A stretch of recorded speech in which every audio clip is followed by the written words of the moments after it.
I'm Jesse Mackey, CIO of 4Thought Financial Group. This is 4Thought's Market Perspective as of December 21st, 2021. I hope you enjoy this more festive episode in which I'm sporting a Rudolph nose, courtesy of our family's new Labrador Retriever puppy who has extremely sharp teeth. Feel free to ridicule me in the comments section as appropriate. That being said, as of the close of business yesterday, the S&P 500 index sits about 3.71% below its most recent record intraday high reached 1 month ago on November 22nd. But it has still experienced net additional gains at 25.29% since the point of recovery from its last 10% plus correction, which is over a year ago on November 9th, 2020. Across all asset types, U.S. large cap stocks and global private equity are the best performers year to date, while emerging market stocks show the worst performance.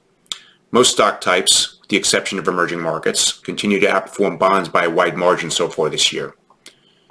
Historical data indicates that once a new bull market has been confirmed, which happened on August 18th of last year when the S&P 500 index had recovered from its March 23rd, 2020 bear market low point and achieved a new record price, the longest time period on record since 1950 before the beginning of another bear market was 7.44 years, with an average of 2.44 years. Only 1.34 years have elapsed from the point of bull confirmation in this instance so far. There's usually been at least one 10% plus correction, but often several between most bear markets in history. The average time between the end of one correction or bear market and the start of another is a little over 1 year. The first correction in the current bull market was completed 1.24 years ago on September 24th, 2020. We refer to the combination of a correction and its corresponding recovery, which was registered on November 9th of last year, as a wolf market.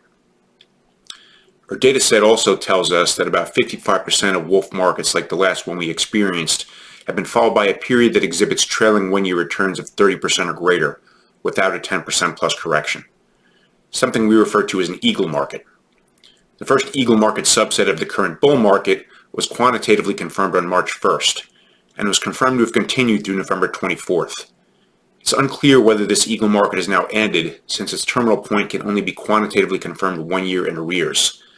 However, once an eagle market has been indicated, it continues for an average of an additional 5.35 months. This instance had continued for 8.93 months as of November 24th, which would put it above the average duration. Eagles may be followed by any of the other three market types, including a flattening of growth rates to return to a standard bull market or an immediate reversion into a wolf or bear market. Given that stocks may still be relatively early in the traditionally defined bull portion of the market cycle by historical standards, an immediate bear market, although certainly possible, appears the least likely of the various scenarios, while a 10% plus correction is becoming increasingly likely in the short to intermediate term. Based on analysis of the complete historical market type data set, using our multi-method adaptive algorithmic process, we're now allowing overweight allocations to opportunistic investing, neutral allocations to strategic asset allocation and liability-driven investing, and underweights to selective concentrated investing. From a probabilistic analysis perspective, valuations tell a story that's relatively negative for most stock types and more favorable for portions of the bond markets. On this basis, stock types range from near fair value, in the case of emerging market stocks, to slightly overvalued, in the case of U.S. large cap stocks.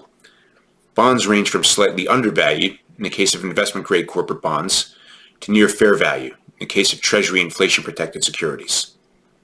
Investment-grade corporate bonds now reflect the most attractive pricing relative to the alternatives, while U.S. large-cap stocks are the least attractive. Against this backdrop, the outlook for stocks is now slightly negative in the short to intermediate term based on the overall aggregate of our historical market-type data analysis and quantitative probabilistic analysis.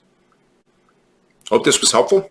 If you have questions you'd like to discuss what this means for your particular situation, please contact 4Thought at 516-300-1617 or at info@4tfg.com. Don't forget to subscribe to our blog feed and our YouTube channel. Thanks for watching, and see you next week. Happy holidays.